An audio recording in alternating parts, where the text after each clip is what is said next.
Lektion 1. Håll dig i form och spara pengar. Jag har funderat på sätt att hålla mig i form och spara pengar samtidigt. Några idéer? Det är ett fantastiskt mål. Ett alternativ är att överväga utomhusaktiviteter som jogging eller cykling. De är effektiva för att nå millennials, och då är alltid online. Låter som en bra plan. Utomhusaktiviteter hjälper inte bara till att förbättra konditionen utan ger också en möjlighet att njuta av naturen och förändra landskapet. Absolut. Dessutom finns det vanligtvis inga avgifter i samband med utomhusaktiviteter som jogging eller cykling. Det är ett budgetvänligt sätt att hålla sig i form och aktiv. Det är sant. Ett annat alternativ är att leta efter träningskurser online eller fitnessappar. Många plattformar erbjuder gratis eller prisvärda träningsprogram som du kan följa från ditt hem. Det är ett utmärkt förslag. Online-träning ger bekvämlighet och flexibilitet. Du kan välja en tid som passar dig bäst och träna i din egen takt. Exakt. Du kan spara pengar på gymmedlemskap eller fitnessklasser samtidigt som du har tillgång till professionell vägledning och ett brett utbud av träningsrutiner. Lektion 2. Närning och alternerande muskelgrupper. Vi har fokuserat på träning, men hur är det med närning? Det är en viktig aspekt för att upprätthålla en hälsosam livsstil. Du har helt rätt. Rätt närning spelar en avgörande roll för vårt allmänna välbefinnande. Det är viktigt att ge närning åt våra kroppar med rätt näringsämnen. Exakt. En balanserad kost som innehåller en mängd olika frukter, grönsaker, fullkorn, magra proteiner och hälsosamma fetter är nyckeln till att säkerställa att vi får de nödvändiga vitaminerna och mineralerna. Det stämmer. Det är också viktigt att hålla sig hydratiserad genom att dricka en tillräcklig mängd vatten hela dagen. Vatten hjälper till med matsmältning, ämnesomsättning och övergripande kroppsfunktion. Hydrering är verkligen avgörande. En annan aspekt att tänka på är portionskontroll. Det är viktigt att vara uppmärksam på våra matportioner för att undvika överätning och bibehålla en hälsosam vikt. Absolut. Det är lätt att tappa koll på portionsstorlekar, särskilt när du äter ute eller äter förpackade livsmedel. Att vara medveten om serveringsstorlekar kan hjälpa oss att göra mer informerade val. Tillsammans med närning, låt oss inte glömma vikten av att växla muskelgrupper under träning. Det möjliggör korrekt muskelåterhämtning och förhindrar överanvändningsskador. Du har helt rätt. Växlande muskelgrupper är ett effektivt sätt att säkerställa att varje muskelgrupp får tillräckligt med vila mellan träningen. Det främjar balanserad muskelutveckling och minskar risken för belastning eller skada. Det stämmer. Om du till exempel har arbetat överkroppen en dag, fokusera på övningar i underkroppen nästa dag. På så sätt ger du de tidigare arbetade musklerna tid att återhämta sig. Exakt. Genom att växla muskelgrupper kan vi fortsätta träna regelbundet utan att lägga överdriven belastning på specifika muskler. Det möjliggör en mer hållbar och effektiv träningsrutin.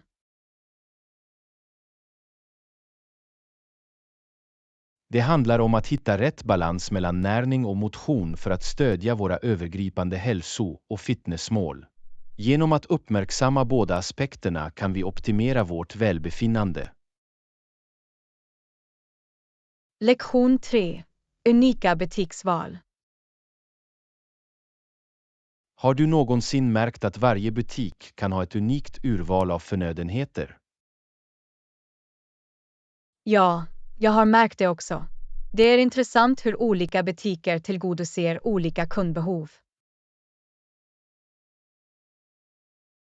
Absolut. Det ger oss en chans att utforska och upptäcka nya produkter. Det är en bra idé. Det uppmuntrar oss att gå ut ur våra komfortzoner och prova något nytt. Exakt. Jag tror att det är viktigt att omfamna variation i våra liv. Det håller saker spännande och hjälper oss att utöka vår kunskap och erfarenheter. Det är sant. Dessutom är det ett bra sätt att stödja lokala företag och hantverkare. Verkligen. Genom att köpa från dem bidrar vi till samhällets tillväxt. Och vi kan snubbla på unika och högkvalitativa föremål som vi inte skulle hitta någon annanstans. Det är skönheten i att shoppa i olika butiker. Vi har tillgång till ett varierat sortiment av produkter. Absolut. Det är som att gå på skattjakt varje gång vi går in i en ny butik. Jag håller helt med. Det är fascinerande att se vilka skatter vi kan hitta. Det uppmuntrar oss också att uppskatta hantverket och kreativiteten bakom varje produkt. Definitivt. Vi får lära oss om berättelserna och inspirationen bakom föremålen vi köper. Det ger djup och mening till våra shoppingupplevelser. Absolut. Så låt oss fortsätta utforska och stödja de unika butikerna i vårt område.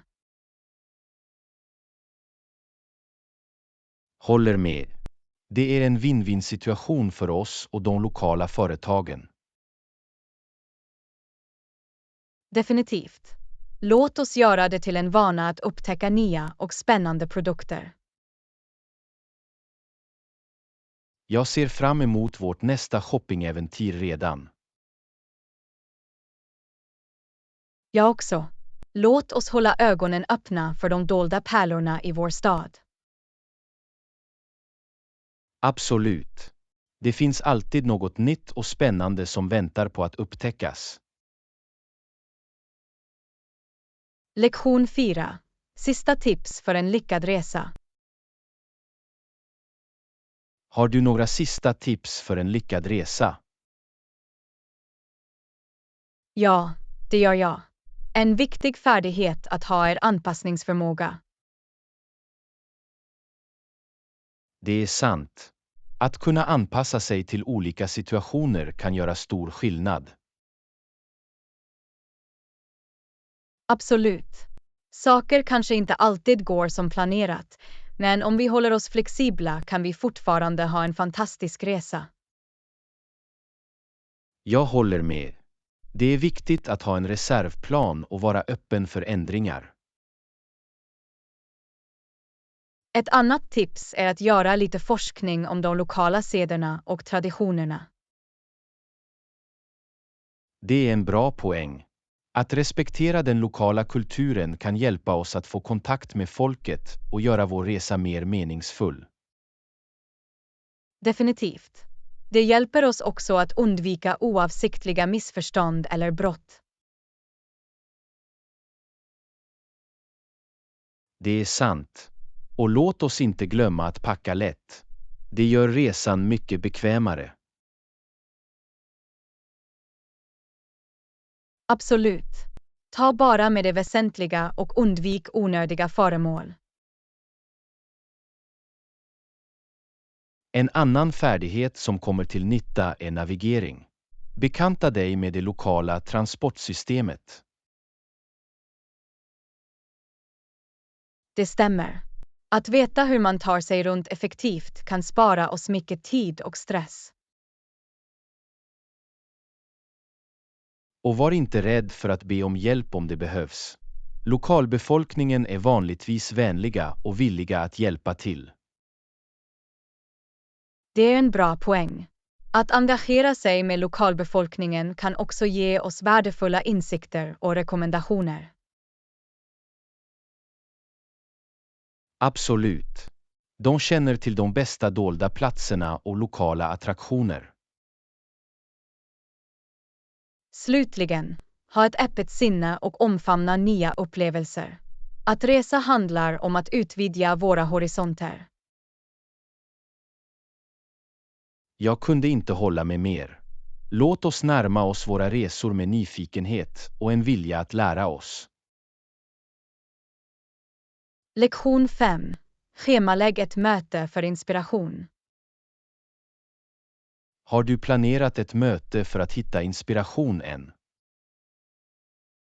Inte än, men jag planerar att göra det. Det är alltid uppfriskande att få nya idéer och perspektiv. Jag håller med. Att omge oss med kreativa och inspirerande individer kan driva vår egen kreativitet. Definitivt. Det är viktigt att söka möjligheter att lära sig och växa. Absolut. Vi bör nå ut till människor som har uppnått det vi strävar efter. Det är en bra idé. Att lära av deras erfarenheter kan ge värdefulla insikter. Och att delta i workshops eller seminarier relaterade till våra intressen kan också vara fördelaktigt. Det är sant. Det gör att vi kan få nya färdigheter och kunskaper i en strukturerad och fokuserad miljö. Dessutom kan läsning av böcker eller artiklar skrivna av experter inom vårt område ge inspiration. Jag kunde inte hålla med mer. Böcker har kraften att transportera oss till olika världar och utöka våra perspektiv. Det är sant. De kan väcka vår fantasi och antända nya idéer. Ett annat sätt att hitta inspiration är att utforska olika konstformer, som att besöka museer eller delta i konserter. Absolut.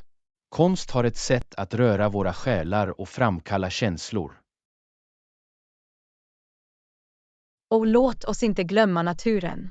Att spendera tid utomhus kan vara otroligt inspirerande. Det är en bra poäng. Naturen erbjuder oss skönhet, lugn och en känsla av förundran. Så, låt oss prioritera att schemalägga det mötet för inspiration och utforska olika vägar för att driva vår kreativitet. Håller med. Låt oss söka möjligheter att lära oss, växa och omge oss med inspiration. Genom att göra det kommer vi att fortsätta att utvecklas och föra nya idéer till vårt arbete och liv. Jag är glad att se vart vår nyfunna inspiration tar oss. Lektion 6. Meddelanden som är vettiga. Har du lagt märke till hur vissa aviseringar på våra telefoner inte verkar vara meningsfulla? Ja, det har jag också upplevt. Det kan vara ganska frustrerande. Exakt. Jag menar, vad är poängen med att ta emot aviseringar som inte ger användbar information? Jag håller helt med. Det skulle vara mycket mer användbart om aviseringar var relevanta och meningsfulla. Definitivt. Jag tror att utvecklare bör fokusera på att skapa aviseringar som tillför värde till våra liv.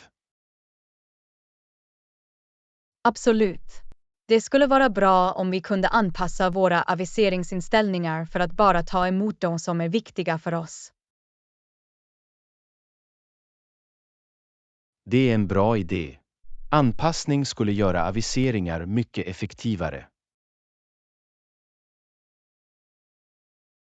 Och det skulle också bidra till att minska det överväldigande antalet aviseringar vi får dagligen. Det är sant. Ibland känner jag att min telefon ständigt surrar med aviseringar som jag egentligen inte behöver. Jag kan relatera. Det är viktigt för utvecklare att hitta en balans mellan att hålla oss informerade och överväldiga oss med aviseringar. Definitivt. Genom att förbättra kvaliteten och relevansen av aviseringar kan vi förbättra vår övergripande användarupplevelse. Absolut. Det skulle göra våra liv enklare och mer produktiva om vi fick meddelanden som verkligen betyder något. Jag kunde inte hålla med mer. Låt oss hoppas att utvecklare tar hänsyn till detta och gör aviseringar mer meningsfulla. Ja, låt oss hoppas på en framtid där aviseringar är smarta, relevanta och verkligen användbara. Absolut. Det skulle göra att använda våra telefoner till en mycket roligare och effektivare upplevelse. Jag kunde inte hålla med mer. Det är dags för aviseringar att öka sitt spel och bli verkligt värdefulla verktyg. Bra sagt, Anna. Här är en framtid fylld med meddelanden som är vettiga. Lektion 7. Firar med en stor middag och utbyta gåvor. Julen närmar sig, och jag kan inte låta bli att tänka på hur vi firar. Ja, det är en underbar tid på året. Hur firar du vanligtvis under semestern? Väl, min familj och jag lagar en stor middag tillsammans och byter presenter. Det låter härligt. Att laga en stor middag är ett bra sätt att föra familj och vänner tillsammans. Det är det definitivt. Vi bidrar alla till måltiden, och det blir ett samarbete. Det är underbart. Jag tycker om känslan av samhörighet som kommer från att laga mat och dela en måltid. Och utbyte av gåvor är en annan tradition vi följer. Det är ett sätt att visa vår kärlek och uppskattning för varandra. Jag håller med. Att ge och ta emot gåvor kan vara ett meningsfullt sätt att uttrycka vår tacksamhet och tillgivenhet. Absolut. Det är alltid hjärtvärmande att se glädjen i någons ansikte när de får en tankeväckande gåva. Det är det verkligen. Att ge kan ge så mycket lycka, både till givaren och mottagaren. Det är väldigt sant. Det är en tradition som lägger till ett extra lager av spänning och värme till semestern. Jag kunde inte hålla med mer. Att fira med en stor middag och utbyta gåvor skapar omhuldade minnen. Verkligen. Det är en tid att träffas, njuta av utsökt mat och visa vår kärlek till varandra. Lektion 8. En gemensam passion för tv-program. Jag är glad att vi delar samma passion för tv-program. Det är ett bra samtalsämne. Absolut. Jag älskar att diskutera och analysera de senaste avsnitten eller till och med rekommendera program till varandra. Jag också. Det är spännande att dyka in i detaljerna, dela teorier och diskutera karaktärsutveckling. Det är som att vara en del av ett samhälle där vi kan få kontakt med andra som har liknande intressen. Exakt. TV-program har blivit ett kulturellt fenomen, och de ger en gemensam grund för samtal. Och det finns något för alla. Från kriminaldrama till fantasyserier. Det finns en hov för varje smak. Det är skönheten i det. Vi kan utforska olika genrer och upptäcka nya berättelser och perspektiv. Och tack vare streamingplattformar har vi tillgång till ett stort bibliotek med shower från hela världen.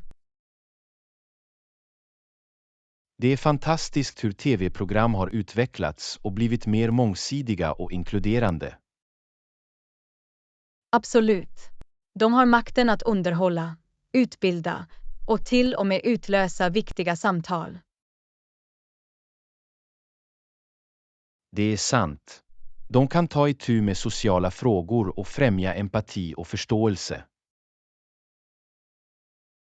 Det är fascinerande hur en tv-show kan fånga vår uppmärksamhet och få oss känslomässigt investerade i karaktärerna.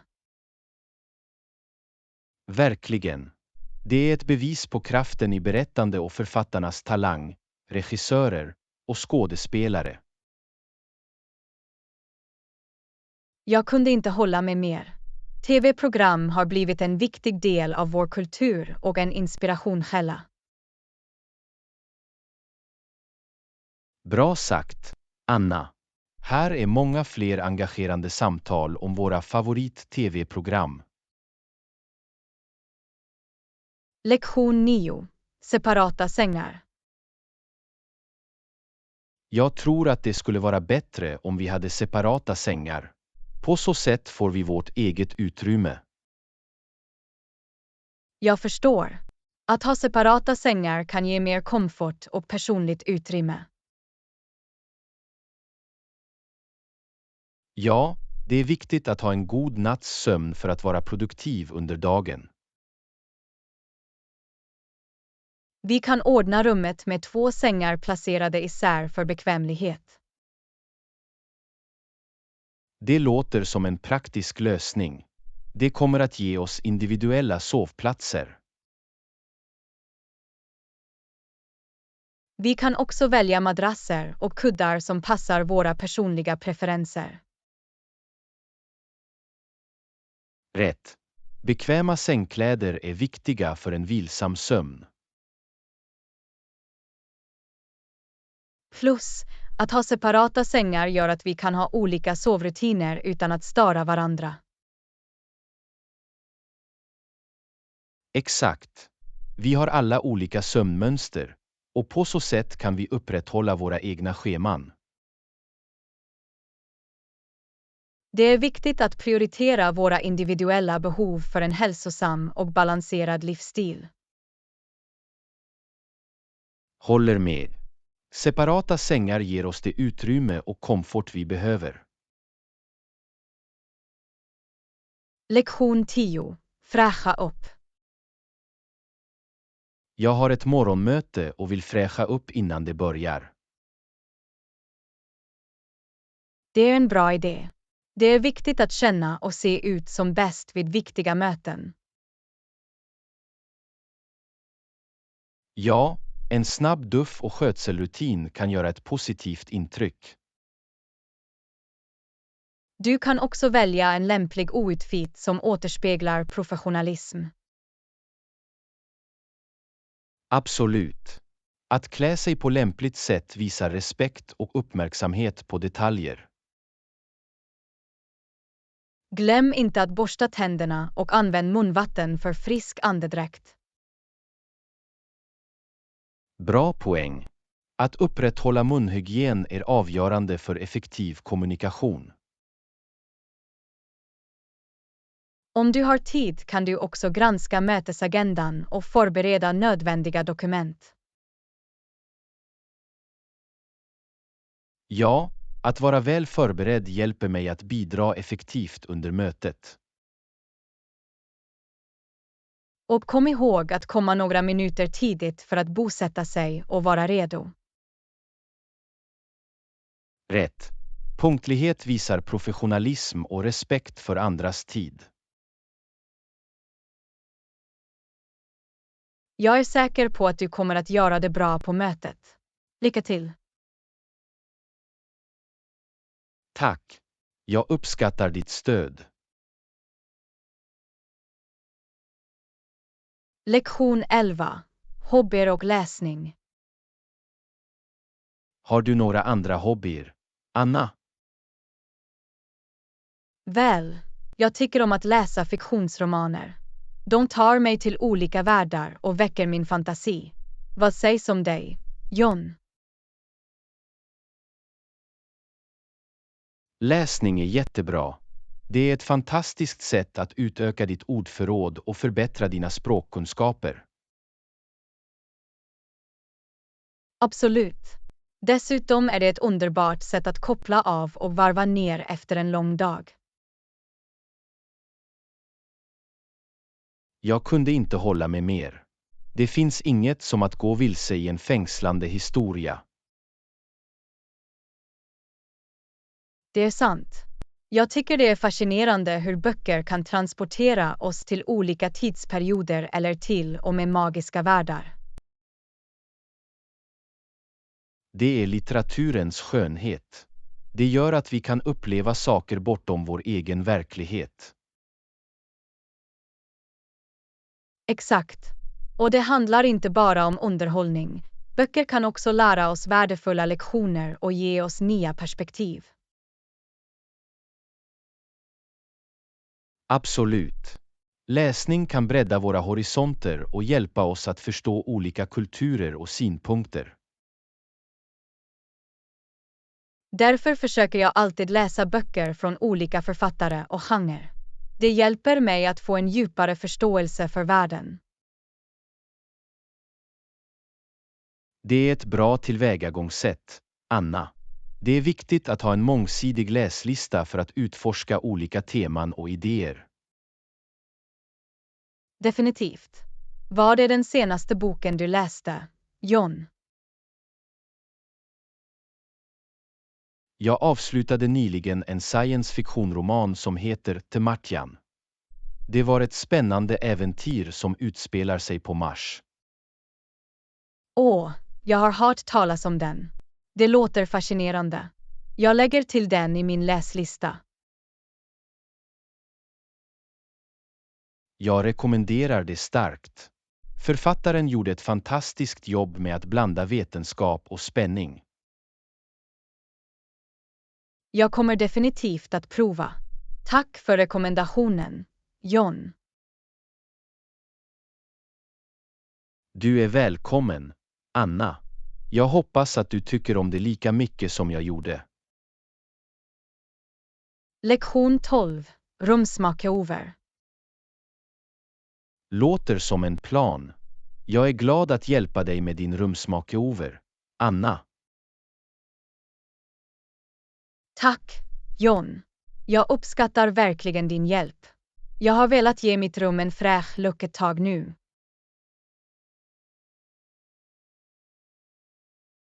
Det är ett nöje, Anna. Jag tycker om inredning och jag hjälper dig gärna att förvandla ditt utrymme. Det är underbart. Jag har samlat in några idéer och inspiration från tidskrifter och onlineplattformar. Det är en bra utgångspunkt. Det är alltid bra att ha en vision om hur du vill att ditt rum ska se ut. Ja, jag håller med. Jag har lutat mig mot en mysig och minimalistisk stil med neutrala färger och naturliga texturer. Det låter härligt. En mysig och minimalistisk design kan skapa en lugnande och inbjudande atmosfär. Exakt. Jag vill att mitt rum ska vara en lugn fristad där jag kan koppla av och ladda. Jag tycker att det är ett bra mål. Vi kan börja med att rensa och organisera ditt utrymme för att skapa en ren och lugn miljö. Det är en bra idé. Jag har några saker som jag inte längre behöver, så rensning hjälper till att skapa mer utrymme. Absolut. Det är viktigt att ha en rörfri miljö för att främja en känsla av lugn.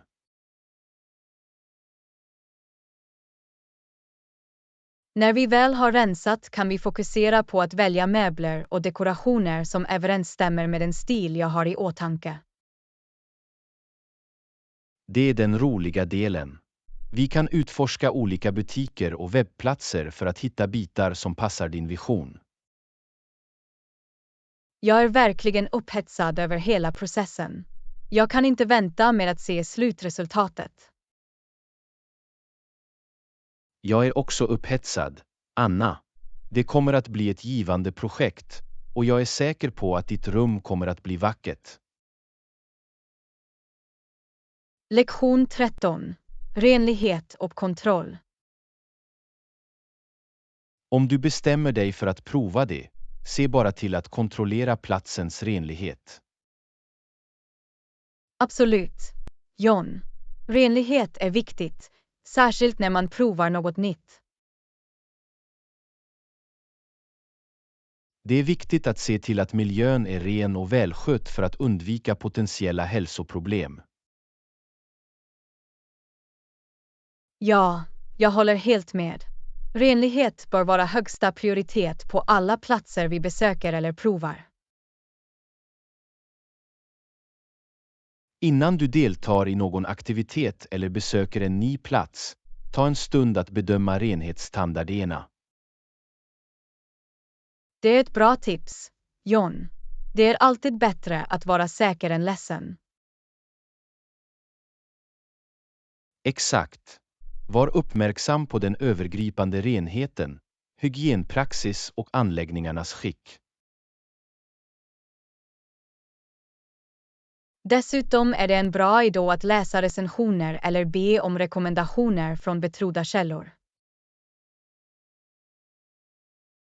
Ja, recensioner och rekommendationer kan ge värdefulla insikter om städningen och kvaliteten på en plats. Det är sant. Andra människors erfarenheter kan hjälpa till att styra vår beslutsprocess. Och tveka inte att ställa frågor eller söka förtydligande om du har några problem med renlighet. Definitivt. Det är viktigt att ha all nödvändig information för att fatta ett välgrundat beslut. Genom att prioritera renlighet kan vi säkerställa en säker och trevlig upplevelse vart vi än går. Lektion 14. Vistelsens längd. Det är en bra fråga, Anna. Varaktigheten av vistelsen kan variera beroende på omständigheterna och personliga preferenser. Ja, det är viktigt att överväga hur länge du planerar att stanna på en viss plats eller delta i en aktivitet. Till exempel, när du reser, kan vistelsens längd bero på faktorer som tillgänglig tid, budget och önskad upplevelse. Det är sant. Vissa människor kanske föredrar kortare resor till flera destinationer, medan andra kanske föredrar längre vistelser på en enda plats. Exakt. Kortare resor kan låta dig besöka flera platser och uppleva en mängd olika kulturer och attraktioner. Å andra sidan kan längre vistelser ge dig en djupare nedsänkning i en specifik plats, så att du kan utforska den mer grundligt. Det är också värt att överväga syftet med din vistelse. Om det är en affärsresa kan varaktigheten bestämmas av längden på mötena eller konferenserna. Det är en bra poäng. Syftet med resan kan påverka vistelsens varaktighet. På samma sätt, när du deltar i aktiviteter eller hobbyer, vistelsens varaktighet kan bero på faktorer som personlig preferens och tillgänglig tid. Ja, vissa aktiviteter kan kräva ett kortare tidsengagemang, medan andra kan kräva längre perioder för att fullt ut njuta och delta. I slutändan är vistelsens varaktighet ett personligt beslut baserat på individuella omständigheter och preferenser. Det är sant. Det är viktigt att ta hänsyn till olika faktorer och välja en varaktighet som överensstämmer med dina mål och intressen. Oavsett om det är ett kort besök eller en långvarig vistelse är nyckeln att få ut det mesta av tiden och skapa meningsfulla upplevelser. Lektion 15. Nätverksstrategi. Absolut. Jag fick några bra kontakter vid evenemanget. Vad var din nätverksstrategi? Det är fantastiskt. Min nätverksstrategi involverade några viktiga element. Vänligen dela. Jag skulle gärna höra vad som fungerade för dig. För det första förberedde jag en elevator pitch för att presentera mig själv och min professionella bakgrund kortfattat. Det är ett smart tillvägagångssätt. En välgjord hissplats kan göra ett starkt första intryck. Jag gjorde också en lista över specifika personer som jag ville ansluta till och undersökte deras bakgrund. Att undersöka i förväg visar ditt intresse och hjälper dig att delta i meningsfulla samtal. Under evenemanget lyssnade jag aktivt på andra och ställde öppna frågor för att uppmuntra dialog. Aktivt lyssnande är avgörande för att bygga kontakter och förstå andras perspektiv. Jag såg till att utbyta kontaktinformation och följa upp med personliga e-postmeddelanden efteråt. Uppföljning är avgörande för att vårda relationer och hålla sig på människors radar. Slutligen deltog jag i relevanta workshops och deltog i gruppdiskussioner för att utöka mitt nätverk. Det är en bra strategi. Genom att delta i aktiviteter kan du träffa likasinnade proffs. Lektion 16. Frågor välkomna. Du är välkommen. Låt mig veta om du har några frågor. Tack för din hjälp. Jag uppskattar din vilja att hjälpa till. Inga problem. Jag är här för att stödja din inlärningsresa. Det är väldigt snällt av dig. Jag kommer definitivt att kontakta om jag behöver förtydligande. Jag uppmuntrar dig att ställa frågor när du stöter på något du inte förstår. Jag kommer att ha det i åtanke. Att ha någon att ställa frågor för att göra inlärningsprocessen enklare. Absolut. Att ställa frågor hjälper till att fördjupa förståelsen och rensar upp all förvirring. Är det okej om jag ställer frågor även om de verkar enkla eller grundläggande? Självklart. Det finns inga dumma frågor när det gäller lärande. Det är lugnande. Ibland tvekar jag att fråga eftersom jag oroar mig för att det kan vara för uppenbart. Oroa dig inte för det. Att ställa frågor visar din nyfikenhet och engagemang för lärande. Tack för uppmuntran. Jag kommer att se till att söka förtydligande när det behövs. Det är andan. Kom ihåg att lärande är en resa, och frågor är en viktig del av det. Jag uppskattar ditt stöd och vägledning. Det gör mig mer självsäker i min inlärningsprocess. Jag är glad att höra det. Fortsätt med det goda arbetet, och tveka inte att fråga när du behöver hjälp. Lektion 17. Lycka till med applikationer. Anna, jag hörde att du söker nya jobb.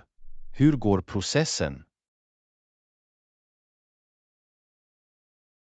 Det har varit utmanande, men jag håller mig positiv. Jag har skickat in några ansökningar och väntar nu på svar. Det är fantastiskt att höra. Jag önskar er lycka till med era ansökningar. Tack, John. Jag uppskattar ditt stöd. Det betyder mycket för mig. Du är en begåvad och hårt arbetande individ, Anna. Jag är övertygad om att du snart hittar rätt tillfälle. Jag hoppas det också.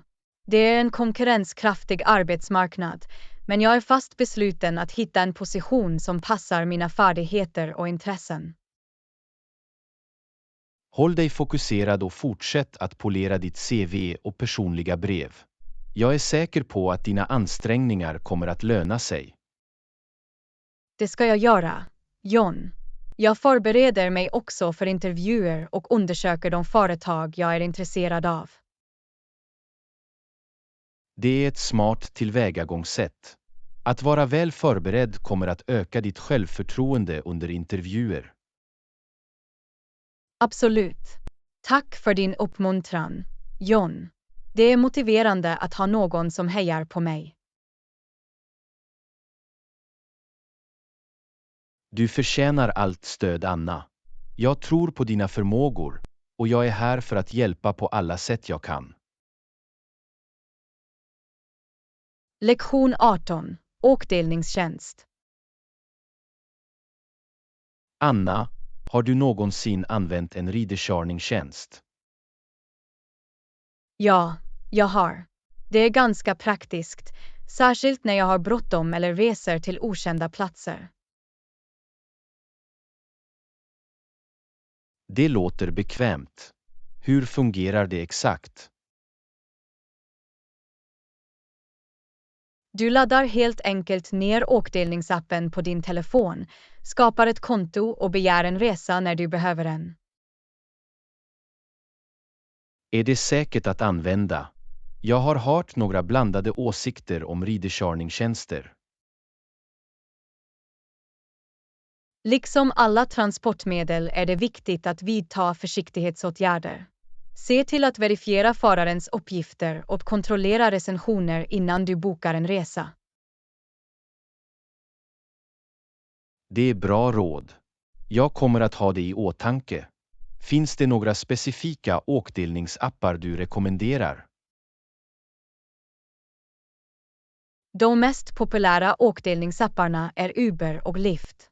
Båda har en stor närvaro och erbjuder pålitliga tjänster i många städer. Du kan ladda ner endera appen, skapa ett konto och börja använda tjänsten. Tack för rekommendationen, Anna. Jag ska ge en av dessa appar ett försök för min nästa resa.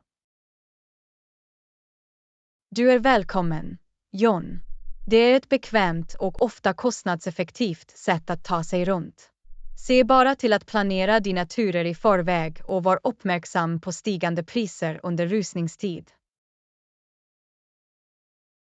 Jag kommer att ha det i åtanke. Jag uppskattar din vägledning, Anna. Det är alltid bra att lära sig om nya tjänster.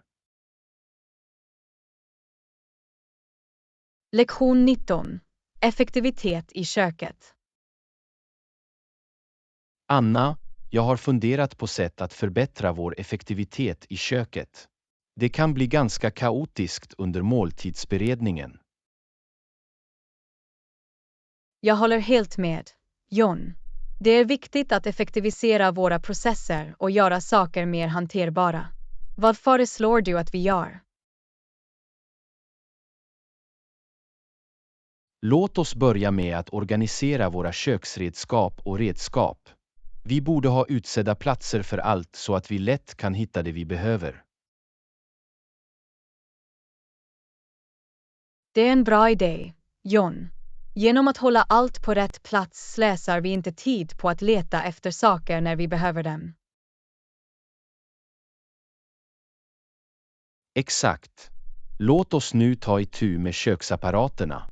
Vi bör rengöra och underhålla dem regelbundet för att säkerställa att de fungerar effektivt. Håller med. Regelbundet underhåll hjälper till att förhindra oväntade haverier och rädda oss från frustrationer i sista minuten. Därefter bör vi planera våra måltider i förväg. På så sätt kan vi skapa en inköpslista och köpa alla nödvändiga ingredienser på en gång istället för att göra flera resor till mataffären. Det är en smart inställning, John. Det sparar tid och säkerställer att vi har allt vi behöver när vi börjar laga mat. Slutligen kan vi dela upp matlagningsuppgifterna mellan oss två. Genom att arbeta tillsammans kan vi slutföra måltidsberedningen snabbare och mer effektivt. Jag kunde inte hålla med mer, John. Att dela arbetsbelastningen kommer att göra processen smidigare och roligare. Absolut. Effektivitet i köket sparar inte bara tid utan gör också vår matlagningsupplevelse roligare totalt sett. Jag är glad att vi är engagerade i att hitta den balansen mellan effektivitet och njutning. Det är viktigt att ta hand om sig själv och njuta av processen. Definitivt. Anna. Vi kan vara effektiva utan att offra glädjen att laga mat. Låt oss genomföra dessa förändringar och göra vår tid i köket mer produktiv. Lektion 20. Hitta då perfekta kläderna. Anna, jag märkte att du alltid ser bra ut i olika outfits. Har du några specifika butiker du går till för dina kläder? Tack, John. Jag har många butiker som jag gillar att shoppa i. Det beror på vad jag letar efter och vilken stil jag vill ha. Det är intressant. Jag är alltid förvånad över hur du sätter ihop så snygga outfits. Har du några tips för att hitta de perfekta kläderna? Väl, först, det är viktigt att känna till din kroppstyp och vilka stilar smickrar dig. På så sätt kan du fokusera på att hitta kläder som accentuerar dina bästa funktioner. Jag förstår. Så det handlar om att förstå din egen kropp och välja kläder som förbättrar din naturliga skönhet. Exakt, John. Det är också bra att ha en mängd olika kläder i din garderob så att du kan blanda och matcha olika bitar för att skapa unika kläder. Det är vettigt. Att ha en mångsidig garderob gör att du kan skapa olika utseende utan att köpa en helt ny outfit varje gång. Exakt. Och det är alltid en bra idé att prova kläder innan du köper dem. På så sätt kan du se till att de passar bra och får dig att känna dig säker.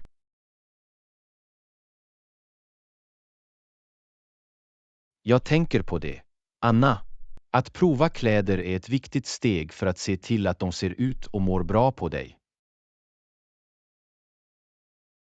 Slutligen, var inte rädd för att experimentera med olika stilar. Modom handlar om att uttrycka dig själv, så ha kul och var äventyrlig med dina klädval. Jag gillar det rådet. Anna, att prova nya stilar kan vara spännande och hjälpa dig att upptäcka vad som passar dig bäst. Lektion 21. Dela glädjen att ge. Anna, jag gick igenom min garderob och insåg att jag har många kläder som jag inte längre bär. Du kanske borde donera dem. Det är en bra idé, John. Att donera kläder är ett underbart sätt att ge tillbaka till samhället och hjälpa dem i nöd. Jag gör det imorgon. Jag ska samla alla kläder jag inte bär längre och hitta en lokal välgörenhetsorganisation eller organisation som tar emot kläddonationer. Det är väldigt snällt av dig, John. Din donation kommer att göra skillnad i någons liv och ge glädje till dem som tar emot kläderna. Det är viktigt att dela det vi har med andra. särskilt när vi inte längre behöver eller använder vissa föremål. Att ge tillbaka är en meningsfull handling. Absolut. John. Vi bör alltid vara uppmärksamma på dem som är mindre lyckliga och hitta sätt att stödja dem. Instämmer helt och hållet, Anna. Det är en liten gest, men det kan ha stor inverkan på någons liv. Och det är inte bara kläder vi kan donera. Det finns många andra föremål, som böcker, leksaker och hushållsartiklar, som också kan ges till dem i nöd. Du har rätt, Anna. Att ge behöver inte begränsas till kläder. Det handlar om att hitta sätt att stödja andra och göra en positiv skillnad i deras liv. Exakt. Och att ge behöver inte begränsas till fysiska föremål heller. Vi kan också ge vår tid och kompetens genom att volontärarbeta eller hjälpa andra på olika sätt. Det är sant. Det finns så många sätt att bidra och sprida glädje. Det handlar om att hitta det som resonerar med oss och göra en genuin ansträngning för att hjälpa andra. Och glädjen att ge känns inte bara av mottagarna utan också av givarna själva. Det är en vacker cykel av vänlighet och medkänsla. Jag kunde inte hålla med mer, Anna. Att ge är otroligt uppfyllande och påminner oss om vikten av generositet och empati. Låt oss göra att ge en regelbunden del av våra liv, John. Oavsett om det är genom donationer, volontärarbete eller andra vänlighetshandlingar, låt oss fortsätta att dela glädjen och göra en positiv inverkan i världen. Jag är med dig, Anna. Låt oss omfamna andan att ge och göra skillnad, en handling av vänlighet i taget. Lektion 22. Simma och laga mat. Vi behöver bara sjuda det nu. Medan det sjuder, låt oss laga jasminriset. Det låter som en plan. Simmering gör att smakerna smälter ihop fint. Hur länge ska vi låta det sjuda?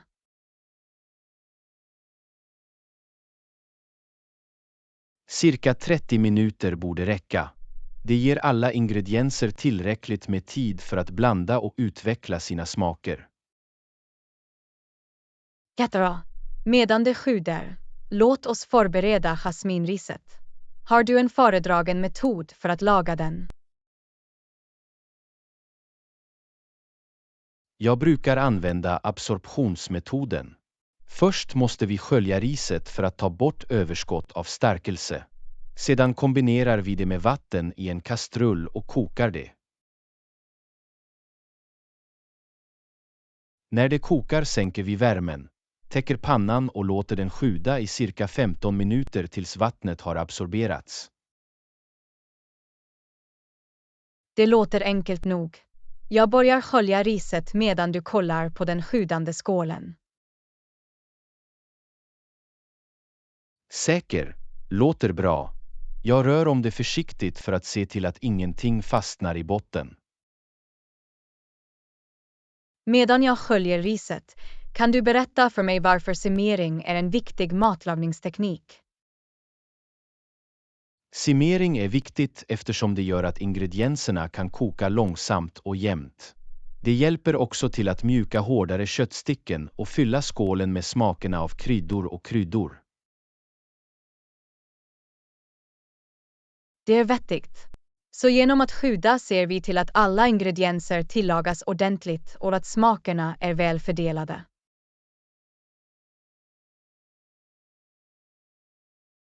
Exakt. Det är ett utmärkt sätt att utveckla rika och komplexa smaker i en maträtt. Jag tror att riset är klart att kokas. Ska jag lägga den i kastrullen? Ja, fortsätt. Tillsätt det sköljda riset i kastrullen med lämplig mängd vatten och följ stegen jag nämnde tidigare. Okej, jag ska göra det. Riset kommer att komplettera den kokta maträtten perfekt.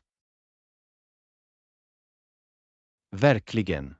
Att sjuda och laga jasminriset tillsammans skapar en utsökt och tillfredsställande måltid. Jag kan inte vänta med att smaka på det. Doften från den sjudande skålen får redan min mun att vattna. Tålamod är nyckeln. Smakerna kommer att intensifieras när det sjuder, och riset kommer att vara ett perfekt komplement. Jag är glad att vi bestämde oss för att simma och laga mat idag. Det är ett bra sätt att lära sig nya tekniker och njuta av en hemlagad måltid. Absolut. Att laga mat tillsammans är inte bara roligt utan också ett underbart sätt att utöka våra kulinariska färdigheter. Lektion 23. Analysera nyhetskällor. Kritiskt analysera olika nyhetskällor. Jag tycker att det är en viktig färdighet att ha i dagens värld. Håller med. Med så mycket information tillgänglig är det viktigt att kunna skilja tillförlitliga källor från opålitliga källor. Absolut. Så, tror du att dessa färdigheter kan läras? Definitivt. Genom att utveckla ett kritiskt tänkesätt och använda vissa strategier kan vi bli bättre på att utvärdera nyhetskällor. Det är sant. Ett tillvägagångssätt är att korskontrollera informationen med flera källor för att säkerställa noggrannhet. Ja, korskontroll kan hjälpa till att identifiera eventuella inkonsekvenser eller fördomar som finns i nyheterna. Dessutom kan kontroll av källans trovärdighet och författarens kvalifikationer ge värdefulla insikter. Absolut. Att verifiera källans rykte och författarens expertis kan hjälpa till att bestämma informationens tillförlitlighet.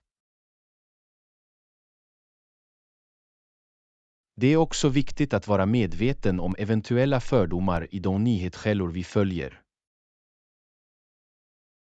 Ja, fördomar kan påverka hur information presenteras och kan påverka vår förståelse av nyheterna. Genom att vara medvetna om våra egna fördomar och söka olika perspektiv kan vi få en mer balanserad syn. Det är en bra poäng. Det är viktigt att utsätta oss för olika åsikter och överväga flera synpunkter.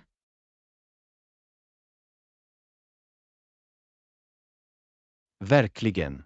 Kritisk analys kräver ett öppet sinne och en vilja att ifrågasätta den information som presenteras. Jag kunde inte hålla med mer. Det är viktigt att närma sig nyhetskonsumtion med en hälsosam dos skepsis. Absolut. Genom att kritiskt analysera nyhetskällor kan vi fatta mer välgrundade beslut och få en bättre förståelse för världen omkring oss. Håller med. Det är en värdefull färdighet som ger oss möjlighet att navigera i den stora mängd information som finns tillgänglig idag. Så låt oss fortsätta finslipa våra kritiska analysfärdigheter och söka efter pålitliga källor. Lektion 24. Prioritera säkerhet. Det är inga problem. Säkerheten kommer först. Något annat jag kan göra för att säkerställa allas välbefinnande. Tack för att du prioriterar säkerheten. Jag uppskattar din oro. Vi bör också se till att alla är medvetna om säkerhetsprotokollen. Absolut. Tydlig kommunikation om säkerhetsåtgärder är avgörande. Vi bör ge detaljerade instruktioner och påminnelser till alla inblandade. Ja, På det sättet kommer alla att vara medvetna om de försiktighetsåtgärder de behöver vidta för att vara säkra. Vi bör också uppmuntra en öppen dialog och se till att människor känner sig bekväma med att uttrycka alla bekymmer eller frågor de kan ha. Det är en bra idé. Att skapa en säker och öppen miljö främjar förtroende och möjliggör effektiv kommunikation.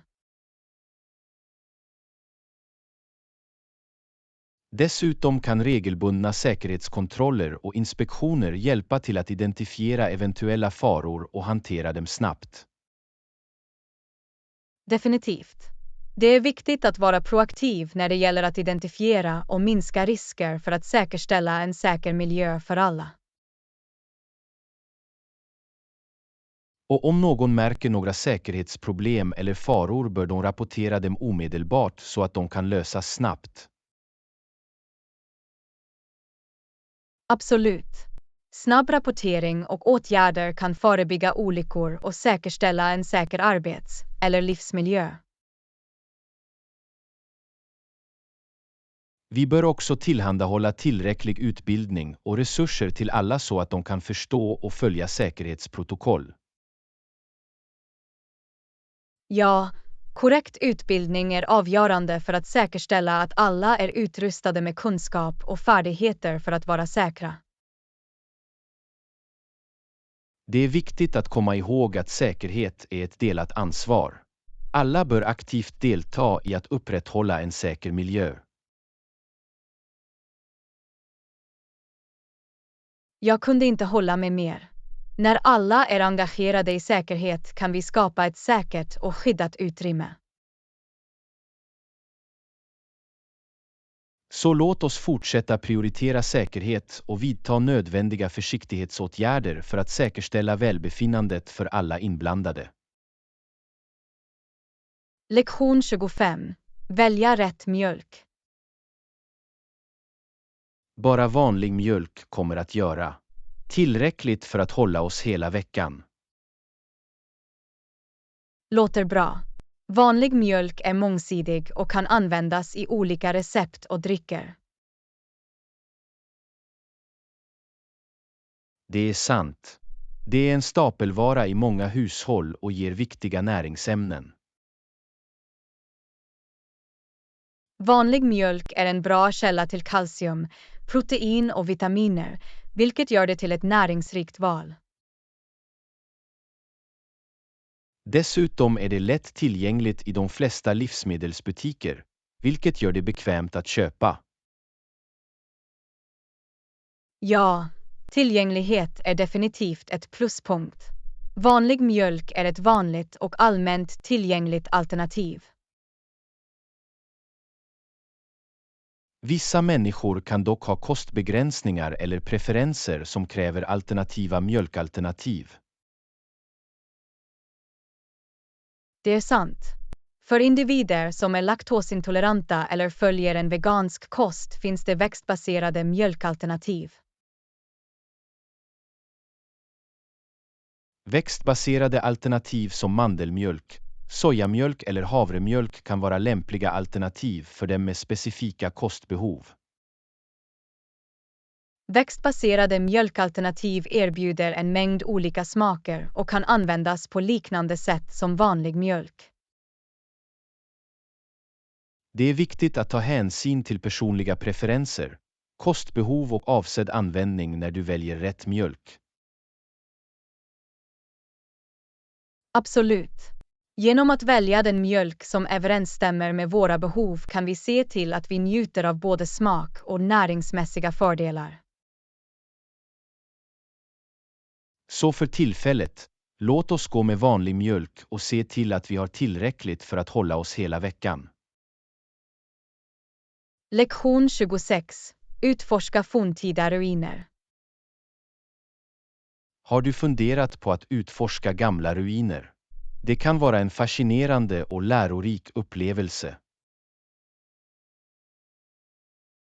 Jag har alltid varit fascinerad av forntida civilisationer och deras arkitektoniska underverk. Att utforska ruiner låter som en bra idé.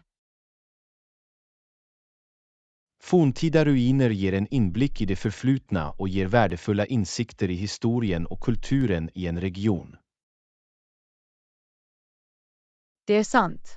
De tillåter oss att få kontakt med de människor som levde i dessa tider och förstå deras sätt att leva. Det är otroligt att se de arkitektoniska prestationerna från forntida civilisationer och förundras över deras uppfinningsrikedom. Absolut. Den invecklade designen, hantverket och den kulturella betydelsen av dessa ruiner är imponerande. Att utforska forntida ruiner ger också en möjlighet till självreflektion och en djupare uppskattning av våra egna moderna liv. Ja, det kan hjälpa oss att förstå vår plats i den stora tidslinjen för mänsklig historia och främja en känsla av ödmjukhet. Dessutom innebär att besöka gamla ruiner ofta att resa till nya platser och fördjupa oss i olika kulturer. Det är en underbar aspekt. Det gör att vi kan bredda våra horisonter, lära oss från olika perspektiv och uppskatta skönheten i vår värld. Det är viktigt att närma sig dessa upplevelser med respekt för platsen och dess historiska betydelse. Absolut. Vi bör följa alla riktlinjer eller begränsningar för att bevara och skydda dessa värdefulla reliker. Så låt oss överväga att planera en resa för att utforska forntida ruiner och ge oss ut på en upptäcktsresa och förundran. Jag är upphetsad över utsikterna. Det kommer att bli en berikande upplevelse som kommer att fördjupa vår förståelse för historia och kultur. Verkligen. Låt oss börja undersöka och planera vårt äventyr för att avslöja hemligheterna från det förflutna. Lektion 27. Innehåll och bilder. Jag har funderat på att förbättra vårt engelska läromedel. Vad tycker du om att införliva mer visuellt innehåll? Det låter som en bra idé. Visuals kan göra inlärningsupplevelsen mer engagerande och minnesvärd. Vi kan använda bilder, diagram och till och med videor för att förbättra lektionerna. Definitivt. Visuella bilder kan hjälpa eleverna att bättre förstå komplexa begrepp. Dessutom kan de göra innehållet mer tilltalande och roligare.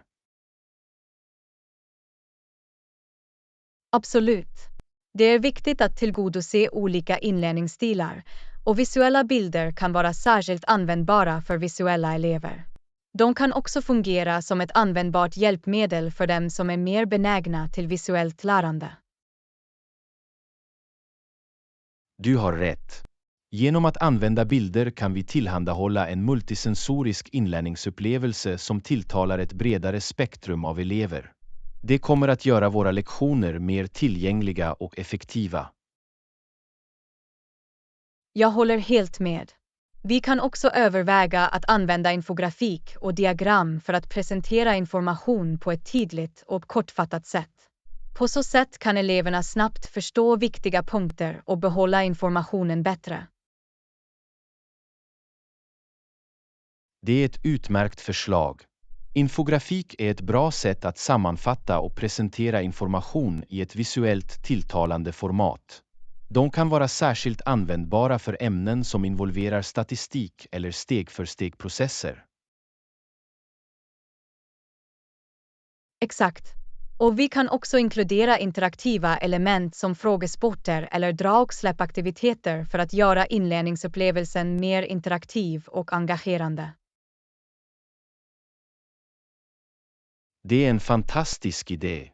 Att lägga till interaktiva element kommer att uppmuntra aktivt deltagande och bidra till att stärka lärandet. Det kommer att göra lektionerna roligare och effektivare. Jag är glad att du tycker det. Låt oss planera ett möte för att diskutera genomförandet av dessa visuella element. Vi kan brainstorma idéer och komma med en plan för att förbättra vårt engelska läromaterial. Låter jättebra. Jag ser fram emot det. Visuellt innehåll kommer utan tvekan att höja våra engelska inlärningsresurser och göra dem mer effektiva.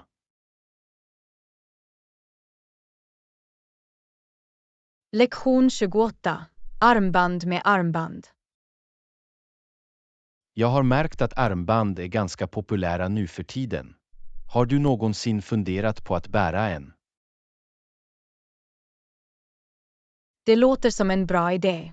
Jag letar efter ett nytt tillbehör att lägga till i min samling. Armband kan vara ett snyggt och mångsidigt val.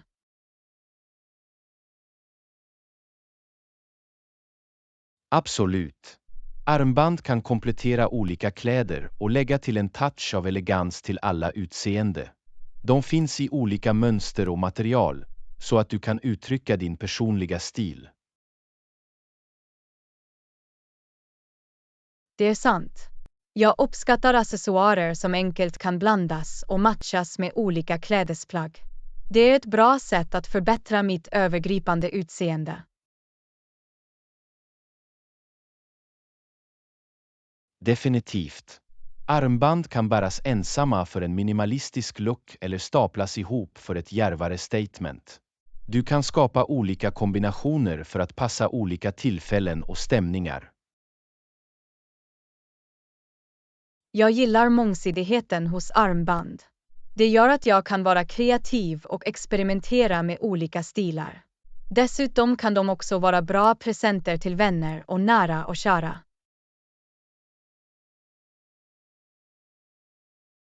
Det är en underbar idé. Armband är inte bara fashionabla utan också meningsfulla som gåvor. Du kan välja en design som resonerar med mottagarens personlighet eller intressen.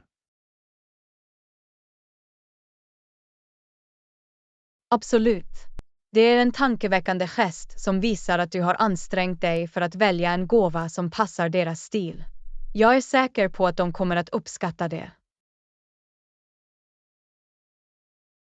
Jag är glad att du håller med.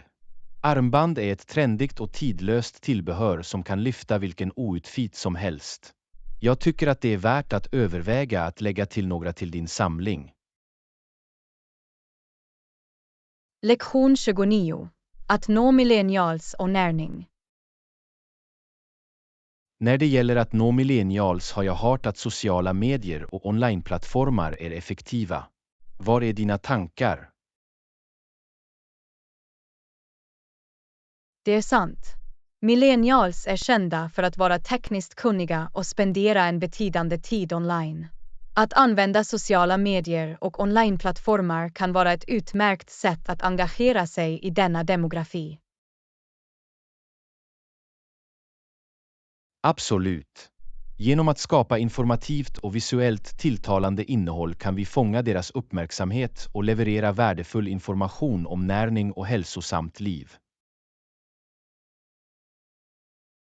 Det stämmer. Vi kan dela snabba och enkla recept, näringstips och hälsorelaterade artiklar via olika sociala mediekanaler. Det gör det möjligt för millennials att få tillgång till informationen bekvämt och när det passar dem. Sociala medieplattformar som Instagram, Facebook och YouTube ger en möjlighet att nå en bred publik och skapa interaktiva diskussioner kring närning och välbefinnande. Exakt. Vi kan uppmuntra millennials att delta aktivt genom att ställa frågor, genomföra omröstningar eller till och med vara värd för live-frågor och svar. Det är ett bra sätt att främja engagemang och skapa en känsla av gemenskap. Det är en utmärkt poäng. Genom att främja en gemenskap och uppmuntra dialog kan vi göra ämnet närning mer relatabelt och tillgängligt för millennials. Absolut. Vi kan också utnyttja influencers eller online-personligheter som har en betydande följare bland millennials.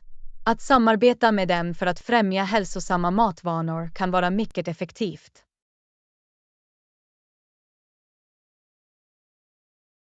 Det är en smart strategi. Genom att arbeta med influencers kan vi utnyttja deras etablerade publik och få trovärdighet bland millennials. Det är en win-win situation. Jag kunde inte hålla med mer. Millennials är mer benägna att lita på rekommendationer från influencers som de följer och relaterar till. Det är ett effektivt sätt att sprida vårt budskap och främja hälsosammare livsstilar.